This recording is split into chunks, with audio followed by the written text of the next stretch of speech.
To do that. Yeah. So I'm Ian Brzezinski. I'm a senior fellow here, and I get to be the moderator for this luncheon keynote conversation. And it is a unique panel on missile defense that we have here, as our keynote conversation is with three former directors of the Missile Defense Agency. Now, the Missile Defense Agency, the United States Missile Defense Agency, has a very specific mission. It's to ensure that the United States has the capability to engage and destroy all forms of ballistic missile threats. It's responsible for driving the development, testing, and preparation of missile defense systems, including their sensors, their battle command and control systems, the interceptors, all the systems that go into missile defense operations that occur at sea, on land, and in the air. MDA is also responsible for testing and evaluating current systems and planned systems against current and future threats. And I didn't realize this, but has an important role in overseeing and constantly assessing the production of those systems.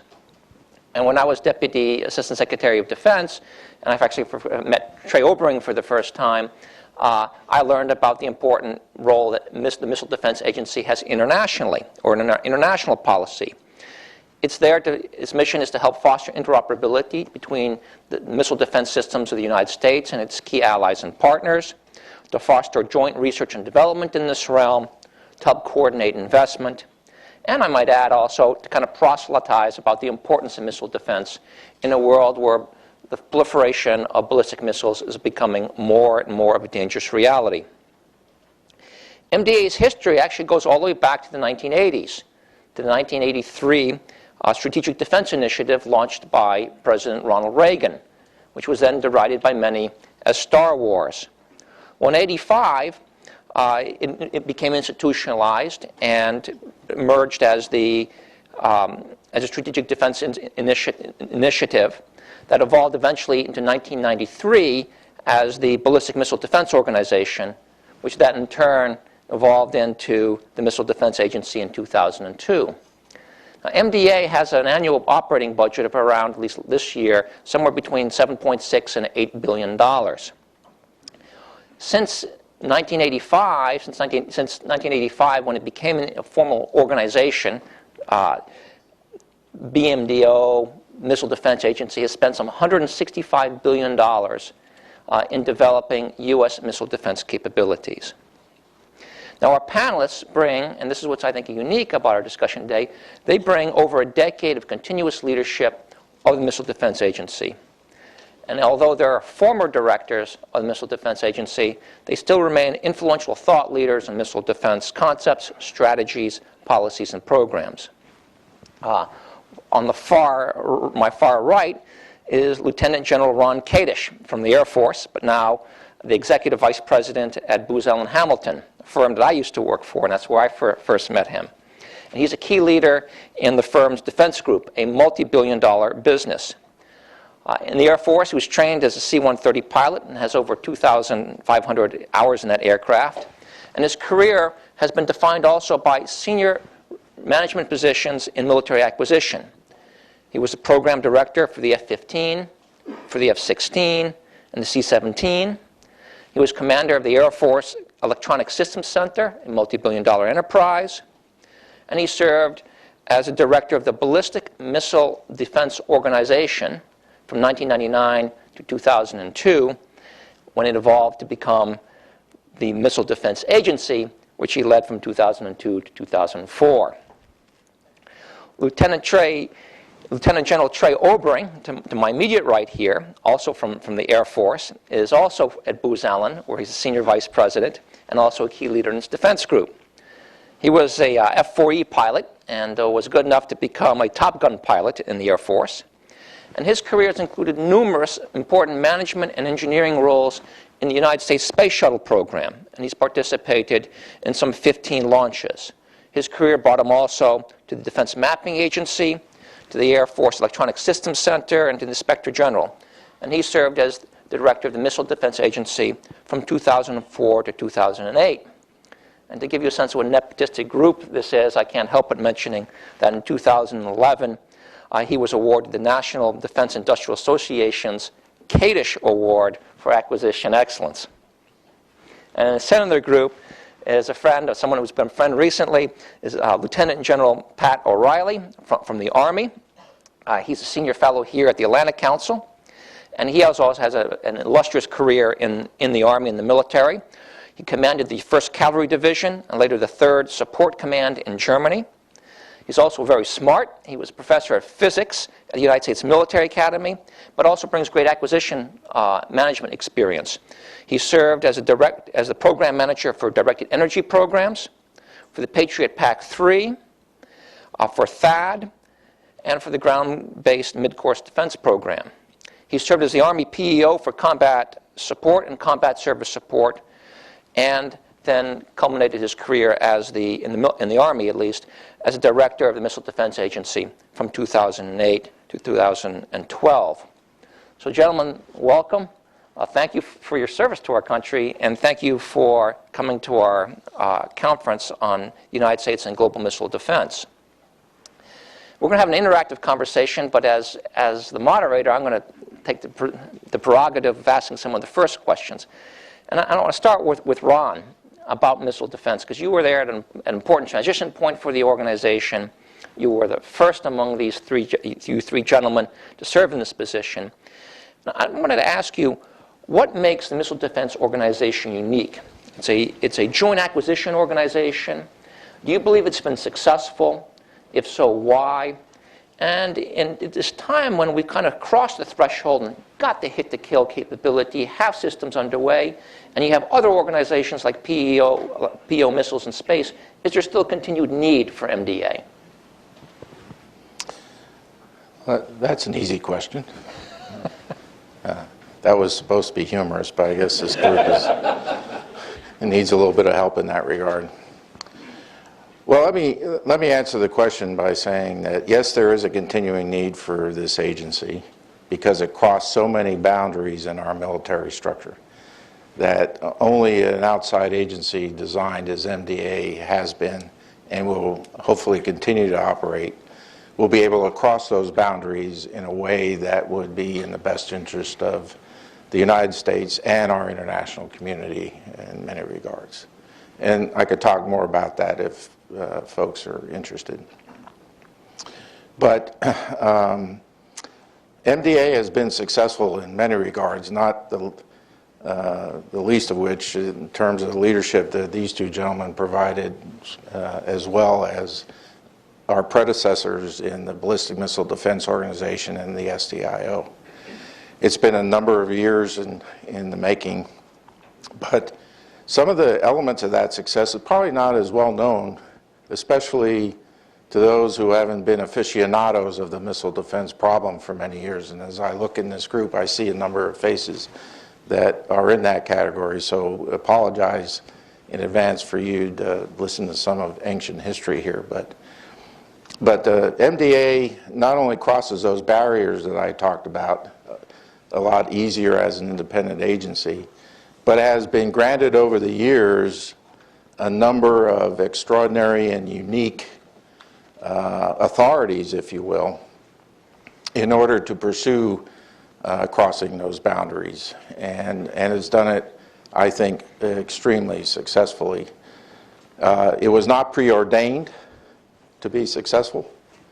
I can take you back, and if I might just for a couple of minutes, revisit some history in the late 90s and the early 2000s when we were trying to transition the missile defense technology of hit-to-kill from an R&D prototyping activity that was a legacy of SDIO and BMDO activities to an acquisition type of organization and effort, and then eventually into the deployment area that Trey Airborne started later on. In that time frame, there was a huge controversy that still exists today to some degree, but not as much as back then, of whether this whole technology or effort was worthwhile and could ever be done in terms of our ability to physically destroy warheads in the missile defense architecture. So there was a huge debate going on in the late 90s about that effort. We also had a political climate where what we were trying to do was actually against the law, because we had the anti-ballistic missile treaty in force. And that was always an interesting challenge as a director of BMDO, where I had authority over money and some program authority, but mostly money. And we had a whole staff of lawyers making sure we didn't spend it in violation of the anti-ballistic missile treaty, which complicated things immensely, as you might expect. However, we did move the ball fairly well in terms of capitalizing on what previous leadership and the efforts of SDIO and Ballistic Missile Defense Organization did. We actually had some success on the hit-to-kill technology with our early EKV activities, and even one or two in the THAAD program, as I remember right, Pat, that was able us to put the THAAD program back into development and move ahead with the ground-based missile defense system. But it was structurally untenable at the time under the Ballistic Missile Defense Organization, which was hard to define in terms of structurally what an organization did versus an office and agency. So at the election of 2000, there was a great push to resolve some of these issues. And I was asked by Secretary Rumsfeld, what authorities did you need, and how would you structure this organization for the maximum ability to get this unprecedented technology developed and deployed as rapidly as possible? And at the same time, underpinning all this was the growing threat, specifically from North Korea at the time. And so we asked for, and to my surprise, we got a number of unique authorities. We created an agency which took control of all the programs. And the way we took control of all the programs was that we had the requirements, acquisition authority, and budget authority all in one organization called the Missile Defense Agency. And we differentiated from BMDO because of that. At the same time, within the Office of the Secretary of Defense, we formed a support group as opposed to an oversight group, which would help us cross those boundaries I talked about earlier, as well as deal with the tough technical problems that we had in developing our hit-to-kill technology and putting it together in an operationally sound process. And when we got those authorities, we were able to start operating in a more coherent and consistent way and put discipline in the program. And at the same time, we were legitimized by our exit from the anti-ballistic missile treaty by President Bush. And so over the years, these things have evolved and been massaged, if you will, by the leaders that are on stage with me, and I think has culminated in giving Admiral Searing a firm basis to move forward in the coming years in missile defense issues and operate as a broker of the technology and the technical authority required to make sure those boundaries are addressed in the proper way. And what was rather gratifying to me recently, Trey and I attended the conference that MDA held a couple weeks ago, and to hear the warfighters talk about how integral the missile defense capability is to our military structure was just astounding to me personally, because when we started in the early 80s and through the late 90s and into the early part of this century, that was not a given. And in fact, it was something that people were very skeptical about. And as we approach the future in this unique organizational structure that we have, with the continuing vibrant leadership of the organization and in the political side, I think we can solve an awful lot of problems and maintain the success that many years of of laying the groundwork in missile defense has brought us. So the future is bright from an organizational leadership standpoint, in my view, and the technology is ready to be expanded and proliferated. You know, I remember when I was in the Pentagon back in 2002 or 2003, and the Bush administration went out and started pushing its ground-based GBI initiative on the Europeans. And I think the teams that were sent out had the first films we were allowed to share with allies of the actual hit-to-kill. And it was such a, we were traveling to Europe. It was a very skeptical audience over there. And I was amazed at how attitudes about the prospects of missile defense just changed when we were able to show them directly the data that hit-to-kill was actually real and was happening. It was very profound. It was one of the deeper memories that I have. Trey, let me ask you to build on Ron's points. Now, of course, the hit-to-kill was a major missile defense agency success, but if we could go one level down, from your experience, what have been one or two major programmatic successes and perhaps one or two major failures in MDA, and what are the lessons learned from that? Okay, thank you very much, Ian. One thing I want to build on with Ron's statement is he used the word unprecedented. And that is a critical word. And it's something that builds on probably the biggest success of the Missile Defense Agency. We gave birth to a new core competency of the United States military. There was none before. We had ability with the Patriots to shoot down very short-range rockets and missiles in a very tactical sense. We had absolutely no protection against medium-range, intermediate-range, long-range missiles back in 2004. And so it wasn't a matter of like you would field a new fighter or you'd field a new tank or you'd field a new weapon, that you had something in the field that you were replacing and you wanted to make sure you were doing it better. We had no protection. And that changes the whole calculus behind how you want to organize and how you want to field capabilities to make sure that you have at least a modicum of protection against a threat, as Ron said, was growing very dramatically back, and still is, I think, back in the 2004 timeframe, which is one of the reasons why we began the deployment phase that I oversaw as we began to field not just the GBIs in Alaska and eventually California, but also the dozens and dozens of SM-3 interceptors on Aegis ships, the THAAD batteries that came after me, but we were beginning to get back into a very robust flight test. And overall, the entire integrated architecture of the system. We often talk about the interceptors. We forget about the radars we modified in Alaska, in California, in the United Kingdom, in Thule, Greenland, about the deployable radars that we put in Japan and in other areas around the world.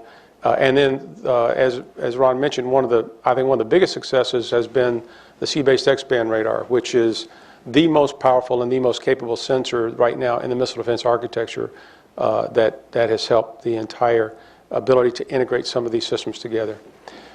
In terms of successes, I would say that is that legacy in terms of being able to provide protection. And the idea was that we would provide this initial protection. We continue to improve it and to improve it and to improve it over time, which is a strategy that the Missile Defense Agency is still pursuing. One of the vignettes that I'll never forget that really eliminated some of the skepticism about missile defense occurred just before Christmas in 2007. I was called by the director of the NRO at the time, and he talked about having an out-of-control satellite on orbit that they believed presented a danger to populations, especially if it hit in a land area on an uncontrolled reentry. And we went through, working with Strategic Command, we went through all the possibilities of what we could do to help that situation. And we evaluated all the systems we had at the time, GMD, Aegis, and THAAD, to determine what would the best solution to that to be. We ended up, as many of you know, and we paid very close attention to things like debris fields, the altitude of intercept, et cetera. And we shot that missile down in the February, as I recall, February of 2008. The total time from the phone call I got to the time we actually accomplished the mission under STRATCOM was about 8 weeks. You could not have done that in many organizations throughout DoD to be able to generate that kind of response because we had to modify software, we had to modify systems to be able to do that. Because missile defense is not designed to shoot down satellites, we have to change a lot of the limitations that are designed into the systems. In terms of failures, there were always, as with any unprecedented capability, and you can go all the way back to our attempts to go to space in the 50s, et cetera, you have failures, and that's part of it. In fact, I know that that's how you learn, that's how you progress, and that's how you continue down the path of success. And we, of course, had setbacks. My first two launches when I was the director of the GMD system were failures. One didn't leave the silo, and the other one had a problem with respect to the software. And we set the system down, did the reviews, got back, and we ended up with 3 successful tests in a row back on path. So we felt that if you don't learn from those failures, just like in the THAAD program, I remember before I was director even, THAAD had many failures. In fact, there were many more failures than successes. And now THAAD has a remarkable 100% record since then, since deployment. So you have to be able to learn from that and to make sure that you're structured to learn from that. Great. Let's look at the future, Pat. I mean, right now, of course, our systems, for layman's terms, are rocket-based. But now there's increasing talk and proven capabilities with railguns, directed laser, directed energy, and such. Where do you see the future of missile defense going? And do you believe the MDA is directing enough time and attention to those kind of emerging capabilities? Well, thanks, Ian. First of all, we have a unique opportunity here. At the Atlantic Council, we have a group called Strategic Futures, and we're focused on 2030, which is about 15 years from now. But if you look at the 10 years from when General Kadish took over the agency and General Oberling and myself ran the agency, that's about 15 years. And if you go back and look at between 1999 and what we have and where we are today, and then we project it forward to 2030, which is what we do here at the Atlantic Council, you can see a very steady trend, a growth of and progress in some enabling technologies that are really on the cusp, I truly believe, of being game changers for missile defense. They take a very long time. When I first came to the Missile Defense Agency back in 1990, I was assigned to directed energy. And when you look at all the things that the Ambassador Cooper had set up, had to be accomplished, followed by Malcolm O'Neill and others, you look at the past directors, those checks have been occurring. And we've reached a point, like I said, where I believe there's a marrying of technical progress, especially in the areas as Ian just alluded to and Admiral Winnefeld mentioned this morning in his keynote address here, was we're at the cusp of marrying together those enabling technologies that I really think are going to address some of the issues that we looked at originally in missile defense back in SDI days of how do you handle very large raid sizes. And again, commenting on what Admiral Winnefeld said this morning, I 100% agree with his approach of there's a lot of credit being given to countermeasures. And they're difficult, very, very difficult to deploy effectively, just as he said. But when you start looking at the size of arsenals, that's where it starts to become disturbing, and simultaneous launches where several hundred missiles could be put in the air at once. And when you start dealing in those type of environments, you start looking at, okay, what will have to be, to have an effective missile defense, what are you going to need?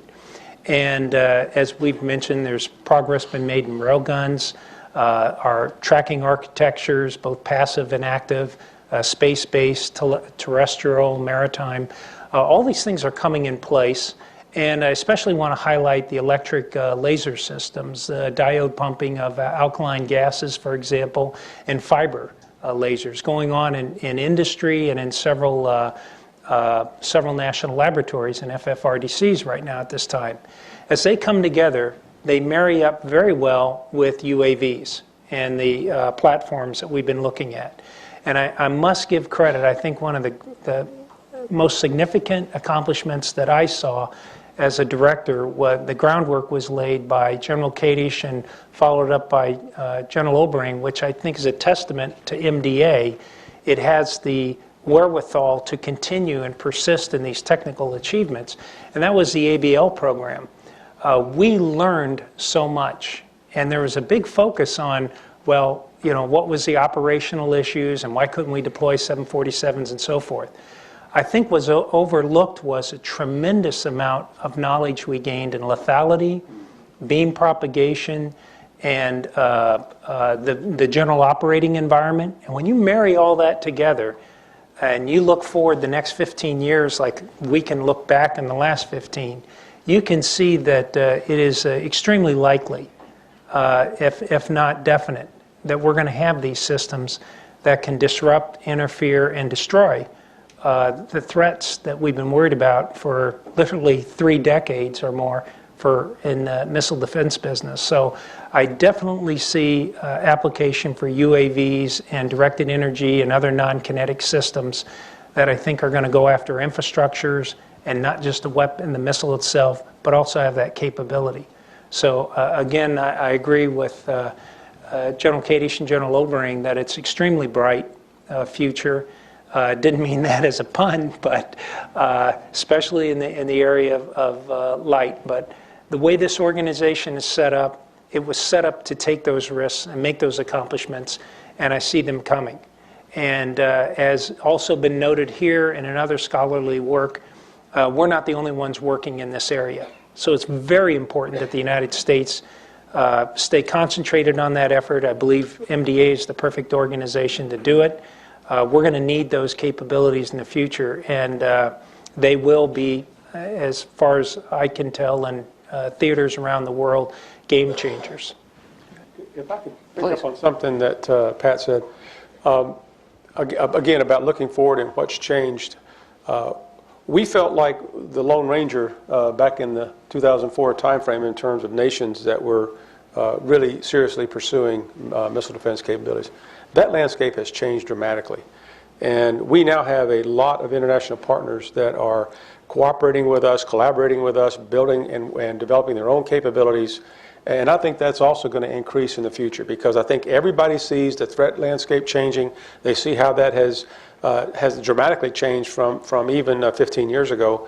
And I think that that's another kind of force going forward that you're going to see more and more of that international interest, international cooperation in missile defense overall.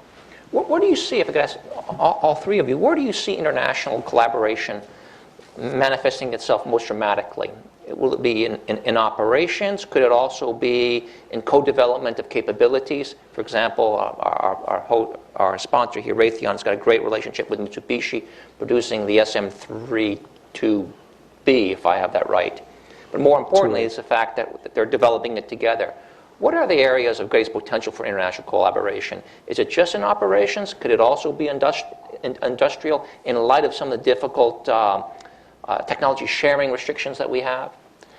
I think it's going to depend on the nation, and I think it's going to be all the above, just like we have today. We have some nations that collaborate with us operationally from a concept of operations perspective. We have others in which they're interested in buying and procuring weapon systems, missile defense systems that we develop in the United States.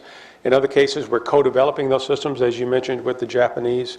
So I think it's across the board. And you can also, one area I'd like to see that we really didn't hit enough probably, and I think that Ron Kadish alluded to it, we are the beneficiaries of a lot of years of R&D and science and technology investment. That's what allowed us to begin to roll out systems like Aegis and THAAD and GMD and the sensors. We've got to make sure we don't lose that. We've got to continually to invest in that technology as we turn to directed energy types of weapons and other things that Pat alluded to. And I think that's an area internationally where we can work out arrangements for investment to look at farther up on the front end of that, how can they join us in that endeavor. I'll be a little bit provocative here. It's all going to come down to money. Right. And, you know, the wheels of cooperation tend to spin around the axle of money. So there will have to be some thought processes by all our partners, including the U.S., right, over just how much of our resources we want to put against this. And I think that will wax and wane depending on the threat and the geopolitical situation we face. But on balance will be acceptable to everyone. And I remember going back where even in the SDIO and BMDO days, we were spending maybe $3.5 billion a year on these types of technologies. And with MDA, we jumped to 10, and now we're down to 7. And then the rest of the world, in order to make this type of activity work, we'll have to come to some agreement on what resources we're going to spend. So that's one of the issues, I think, that faces the whole community going forward. And we got to make the right decisions there. Let me open up to the floor here. Just ask, when I give you the floor, if you just give us your name, your affiliation, and if you have a point or a comment, keep it brief. Dean?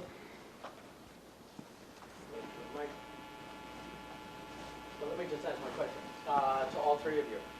What do you think is the greatest impediment to developing an effective missile defense system or architecture? Could be politics, could be economics, could be technology. I'd love to hear your views. All of the above. Yeah, I was going to say that's why, as General Gage said, that's why this organization was put together. And not only just the organization, but I also, it's probably not as well known, but General Kadish and General Obering helped work and set up an oversight structure where all the stakeholders and the Department of Defense and State and other, the White House and other critical organizations were able to, at least in my tenure, provide great oversight and come to those agreements that you have to make and those trades that you have to make and set the priorities so that these technologies were able to be matured and delivered the way they were. So it's not just so a matter of the resources, absolutely, the technology and so forth, but also even the government mechanisms above MDA, which were put into place that really had I can remember debates where it was, senior powerful people opposing some or advocating some positions, and they were settled in the room because of an innovative approach to having leadership get together and sort this out, including State Department and others. So I think, as General Katie said, it requires all of this to come together and to point one out. Any one of them could be a fatal shortcoming. So you need it all, and you need the mechanism. And the support from Congress has been fairly straight. Things get debated and so forth, but I personally didn't see a bipartisan, one for missile defense and one against. They always have their issues about how they're going to accomplish it. And I've seen the same internationally as we deal with the governments overseas. You used a critical, sorry to interrupt you, Trey, but you used a critical word, effective. Okay. I think that's where the debate will always be as to what the perception of effectiveness is.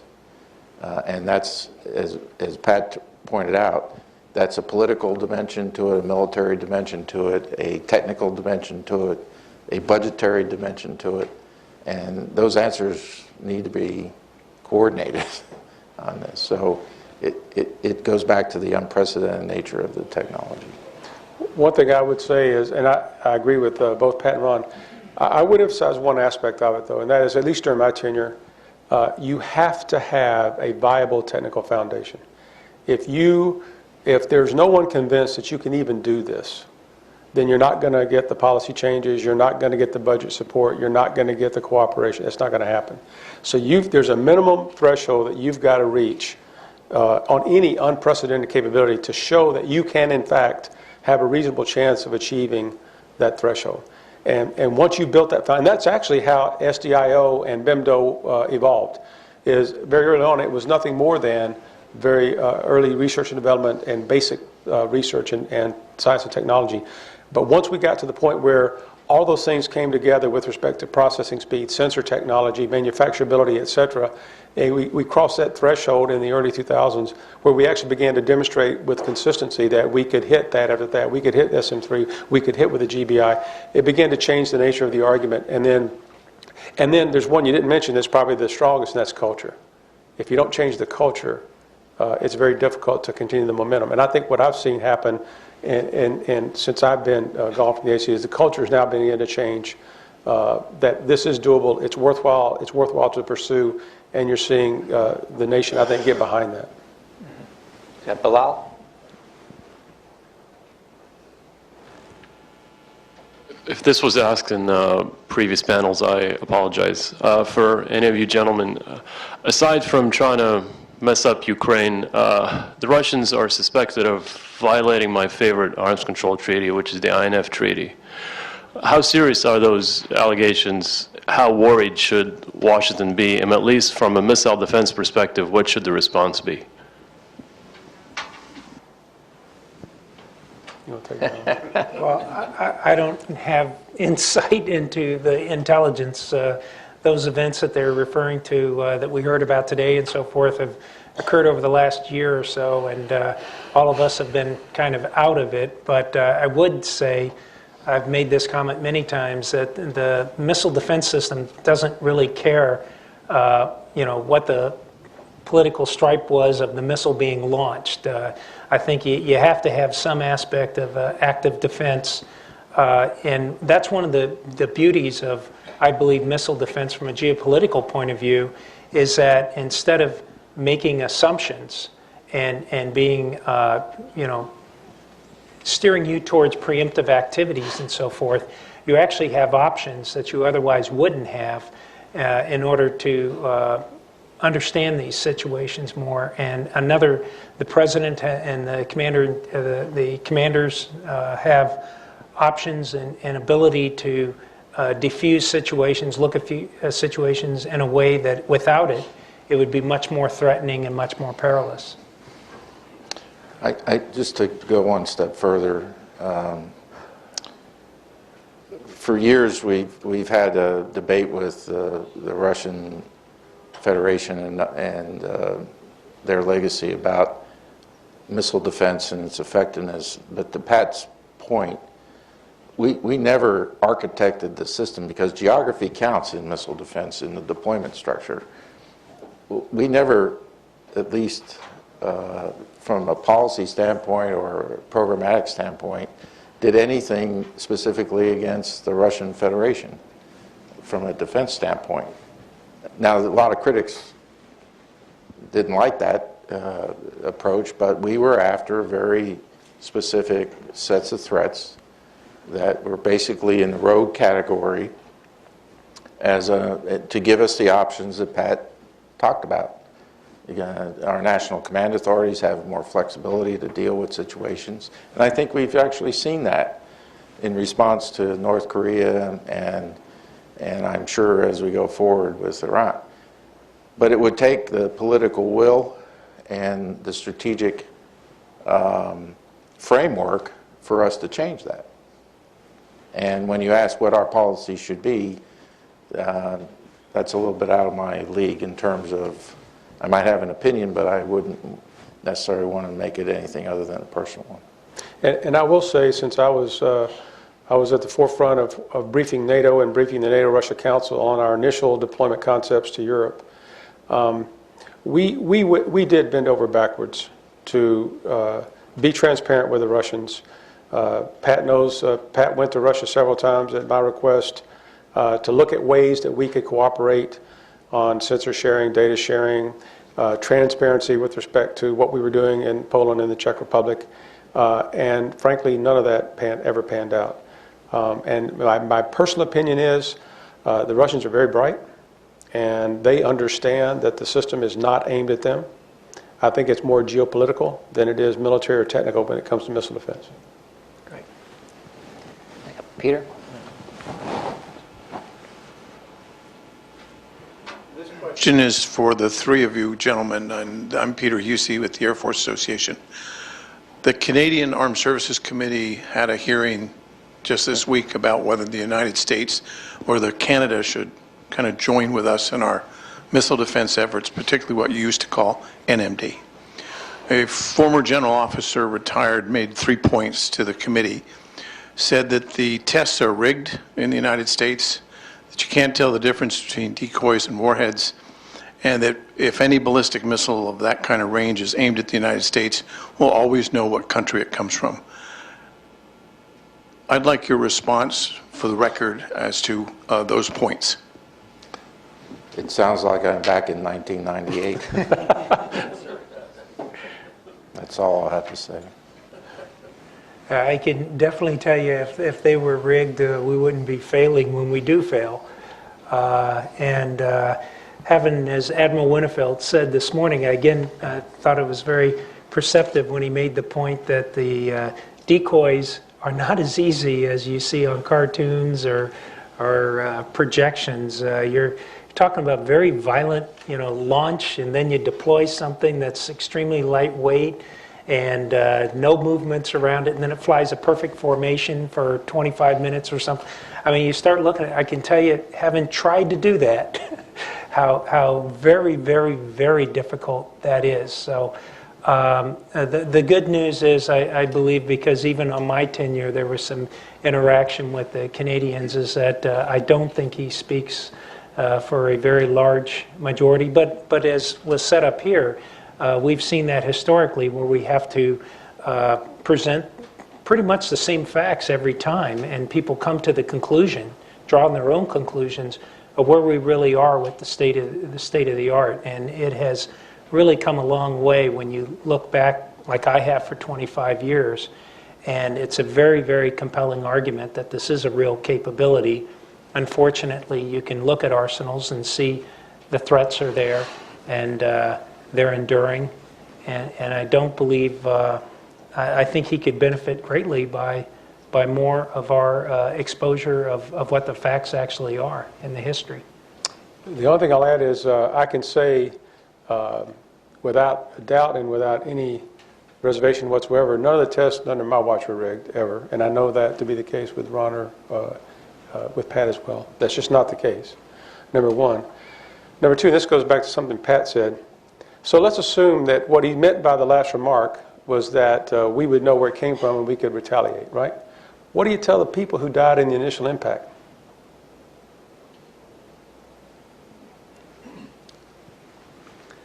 Take this gentleman right here. When you could have had an answer to it. Looked like I had two incoming missiles there for a second with microphones. My question has to do with testing, especially with GBI. It appears that the ICBM threat from North Korea, Iran, has actually developed more slowly than we had originally anticipated. I think North Korea is probably at least 3 to 5 years from having a viable operational ICBM. Why are we not testing and, really putting GBI through its paces? I know it's expensive. There's a political cost to failed tests, which leaves me a little perplexed because, as you said, failure is where you really learn the limitations of your system, and you really you can take advantage to improve it on a much greater level than even successes. Any of you or all of you like to respond to why we don't test more thoroughly the GBI system? We do with THAAD, we do with SM-3. Is it just purely money? Let me throw on an additional dimension to that question. What are the lessons, because I think you all in your tenures touched on GBI and its evolution one way or the other. What are the lessons learned from GBI's experience? Should we start with Ron? Well, it's interesting, as I listened to your question, you said that North Korea is 3 to 5 years away. I've been hearing that since I got in this business in 1998. And they surprised us in, when was it, 1998, by flying over Japan. I don't have any access to intelligence or anything like that, but we shouldn't fool ourselves that any potential adversary is that we have knowledge enough to know exactly what their capability is.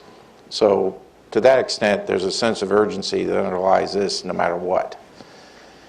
In terms of the GBI, I'll just go back in history. When we started looking at hit to kill, the only system we really had other than THAAD against shorter range missiles and Patriot was this prototype system called at the time NMD. We let out a contract, and they put it together as a prototyping effort, and I think it was the first shot it actually worked, and to the surprise of many folks, by the way.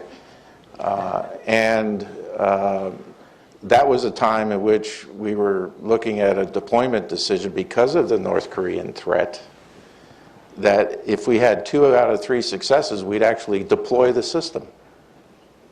And that scared me because I knew it was a prototype, and deploying a system of that nature would be very difficult. And so we were on the cusp of a deployment system on a prototype effort because of the threat in the late 90s. I guess that's my point.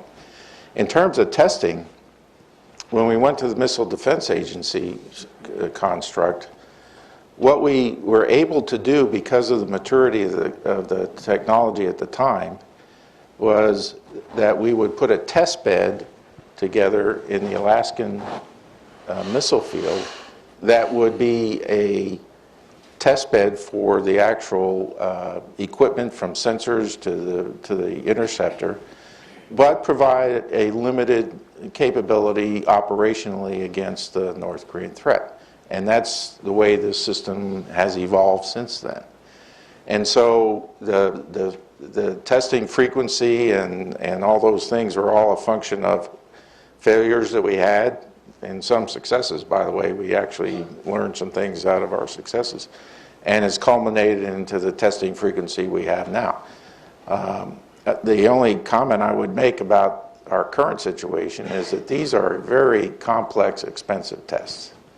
And you guys know this as well as anyone. And so you couldn't do them like we did in the 50s, where you shoot every other week to see what you learn in terms of our offensive capability. So when I was there, as I said, the first 2 were failures. We stood down, went through the entire system. Then we launched in 06, 07, 08, and all successes. The reason that we couldn't launch any faster than once a year, frankly, was by the time we collected all of the data from the test, by the time we analyzed all the data from the test, by the time we made any modifications we needed to make to the system overall, not just the interceptor, you couldn't do it much faster than once a year in that regard. And to your point, these were very expensive tests. You're looking at, there's a scale of difference between the GBI and an SM-3, for example. GBI is 60 feet long, 50-something inches wide. SM-3 is 18 feet long, 13.5 inches wide. It's a different scale, different ranges involved of both the target missile as well as the interceptor itself. Many more components involved in the testing. So there's a huge budget component of this.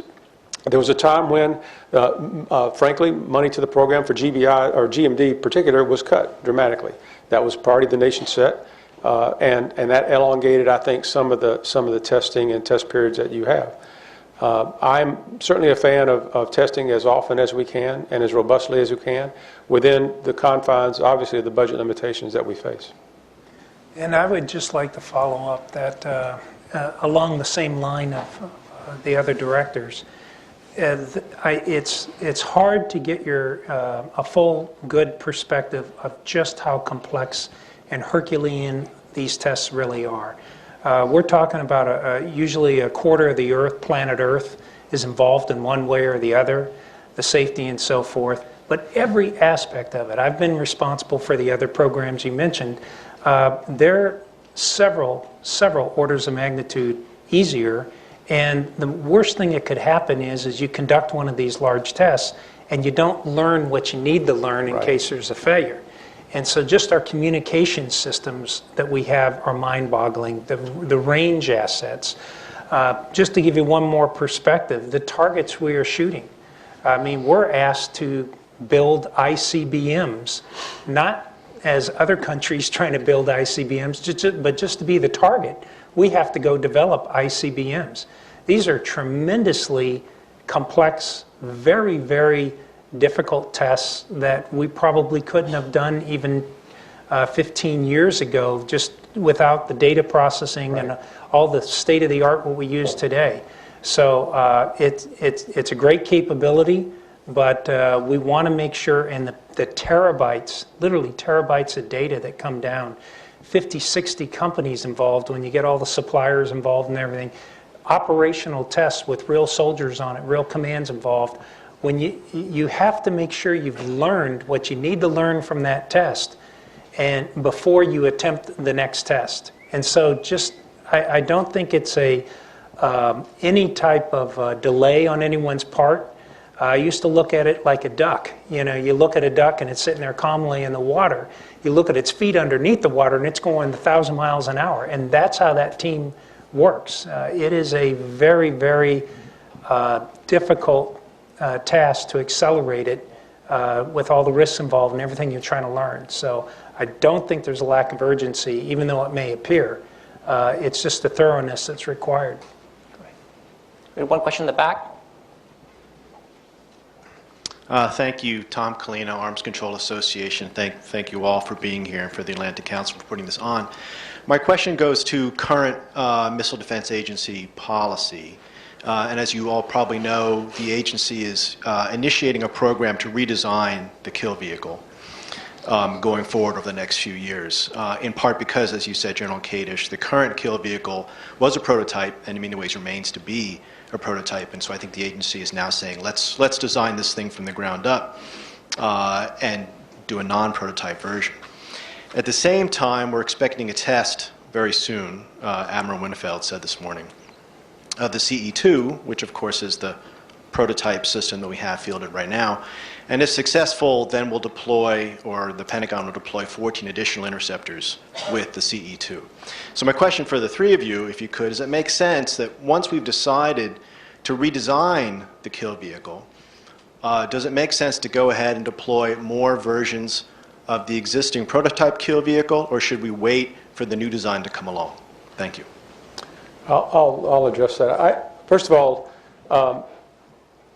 to answer your question directly, yes, I do believe that there are things that can be done to the existing prototype kill vehicle that would make it much more effective, at least for a portion of the fleet that's out there. And I think it's prudent. It's prudent, and it's important for the agency to do that, because that will immediately affect the overall effectiveness of the fleet in terms of any surprises that we may get in the threat or whatever. I also think it's critical that they do the new and improved version overall, because let's think about it. Not only were we, and we recognize this, these were prototypes that we were going to improve over time. This is 1980s technology in many cases, especially thinking of the advances that we've made just in the last 5 years. And so I think it's important that we take advantage, as I stated before. We were beneficiaries of a lot of investment back in the 80s and 90s. We need to make sure that we make that next turn. And we take advantage of all of the improvements that have been made, not the least of which is in manufacturability, and how much that can reduce the cost and how much that can improve the reliability of the overall vehicle. So I think it's important to do it in a two-phased effort. And if I could, again, Admiral Winnefeld this morning brought up the point that I think, as he called it, quality has its own quantity. He flipped the old saying, and the point is that as the technologies have moved forward since, as Trey said, since the 1980s, it's not just the sensors and the processors and so forth. As he said, the manufacturability, which goes directly to the design architecture and the reliability of these systems. And if you were going to design it today, just like I was responsible for the second generation of THAAD, we looked at the original one, and that was in the 90s. Right. And we were able to make a significant leap forward in manufacturing reliability, right, which I think is paying off in huge dividends now for THAAD, 11 out of 11 intercepts. But that was just 10 years. And what we're looking at is bringing forward 20 years in manufacturing reliability. Unfortunately, your last point of the why don't we just stop and wait for the new one to come, unfortunately, the timelines are out there, are long in any type of these type of developments, and the threat won't wait. And the threat is this system, the limited defense is focused on emerging North Korean threat, or subsequently one from Iran, unfortunately, they won't cooperate, and so there won't be a break. And I don't mean to be facetious. I'm just saying, we have a responsibility to take, to ensure we have a continuum of protection.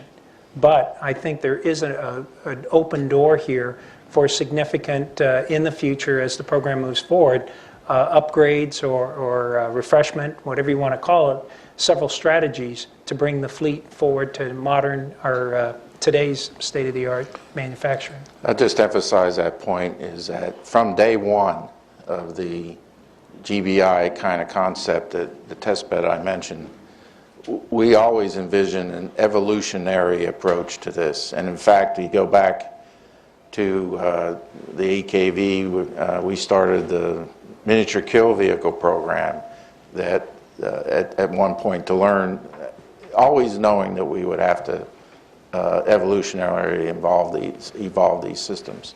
And I think that's the course we're on. And to Pat's point, we have a threat out there, and we should make our equipment as good as we can in an evolutionary way on towards a goal where these new technologies take the next quantum step in our capability. As we're approaching the close of this session, I want to throw out one question to our three speakers and also give you an opportunity to add any other points you want to make. And the question relates to MDA's relationship, U.S. government's relationship with defense industry.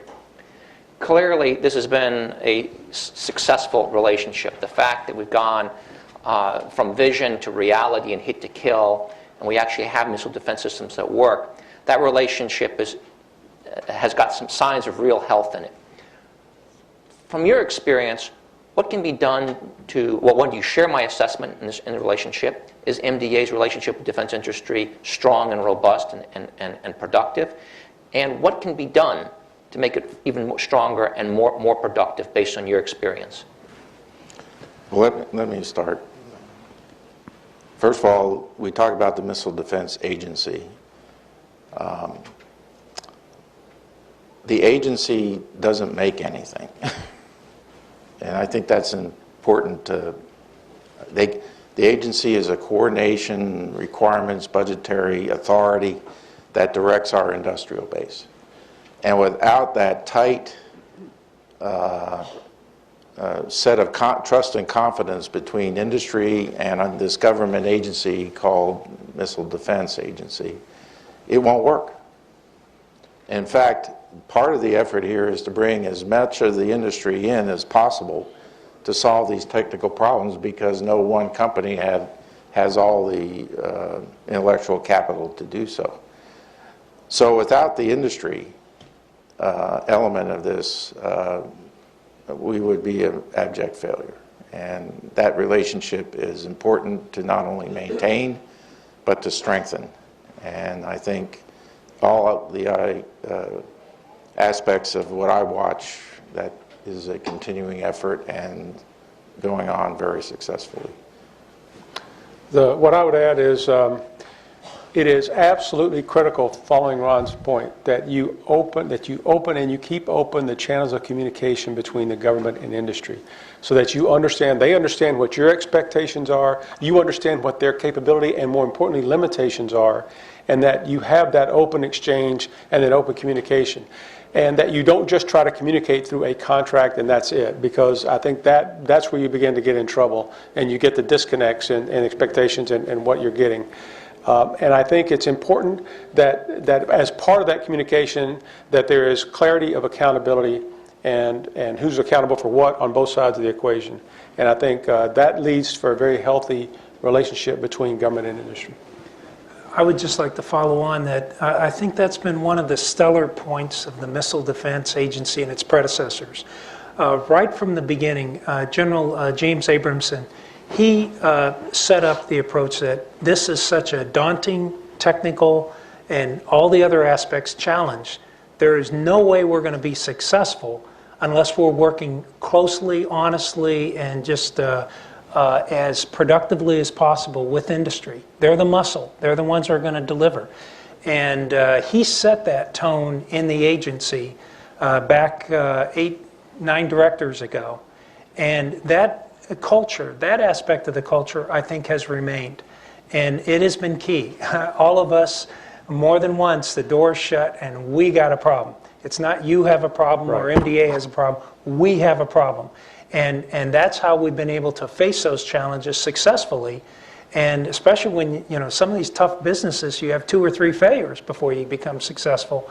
But why did everybody hang in there and why is it thriving today? I believe it's that culture that was started by General Abramson that every director since has realized that we wouldn't be successful without. And industry on their part has been very cooperative and not only cooperative, but an excellent partner and fully internalizes that.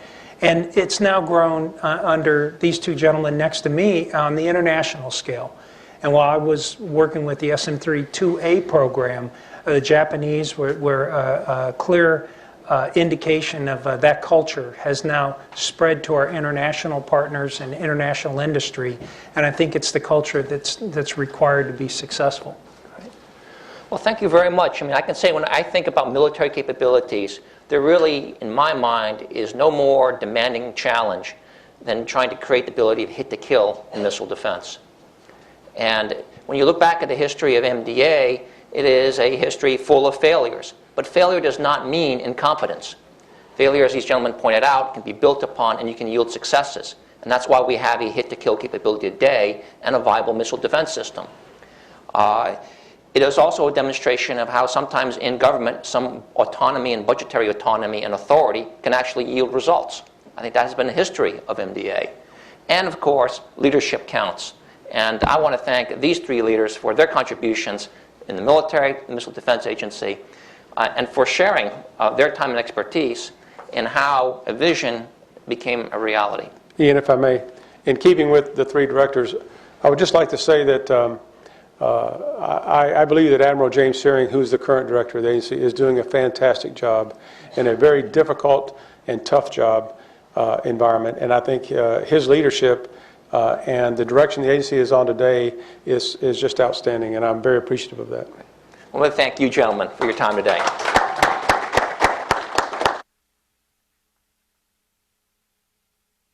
Very much.